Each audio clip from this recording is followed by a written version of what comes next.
নান্দাই ময়মনসিংহ এই এলাকারই বাসিন্দা। একদম নিচে থেকে পড়ে মাদ্রাসা তার জীবনের শুরু থেকে শেষ। কারি মাওলানা মাহদি হাসান, পিতা মোহাম্মদ মিজান, লাখাই হবিগঞ্জ। হাফেজ মাওলানা গোলাম আজম, পিতা মোহাম্মদ সফরউদ্দিন, শেরপুর। হাফেজ মাওলানা মাহদি হাসান, পিতা হাফেজ রিয়াজউদ্দিন, গ্রাম গোয়াবাড়ি, পোস্ট হোসেনশাহী, থানা ফরগাঁও, জেলা ময়মনসিংহ।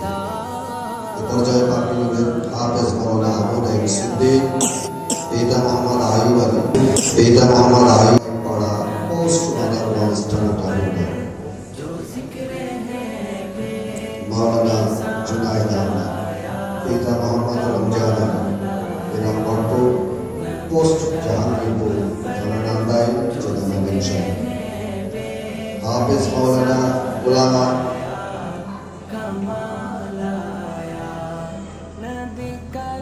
হাফেজ মাওলানা হামিদুল ইসলাম, পিতা আব্দুল মতিন, বিষ্ণুপুর, পোস্ট শিবলা, থানা মুক্তাগাছা, জেলা ময়মনসিংহ।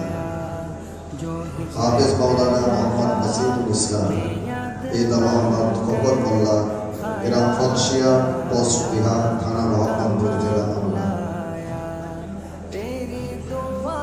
কারি মাওলানা রকিবুল ইসলাম, পিতা মোহাম্মদ বাবুল হোসেন, গ্রাম বড়ইয়া, পোস্ট তেলাটিয়া, থানা ফুলপুর, জেলা ময়মনসিংহ। মাওলানা ইয়াসিন বিন মালিক, পিতা আব্দুল মালিক, গ্রাম চন্দ্রকোনা, পোস্ট মস্কাও, থানা ধোলাউড়া, জেলা ময়মনসিংহ। মাওলানা রশিদুল ইসলাম নাসির, পিতা মোহাম্মদ শামসুল হক, গ্রাম নারান্দি, পোস্ট সুলতান শাহী, থানা আড়াইহাজার, জেলা নারায়ণগঞ্জ। মাওলানা মোবারক হোসেন, পিতা আকবর হোসেন, গ্রাম সরসিফলি, পোস্ট কেয়াগার, থানা ভোলা সদর,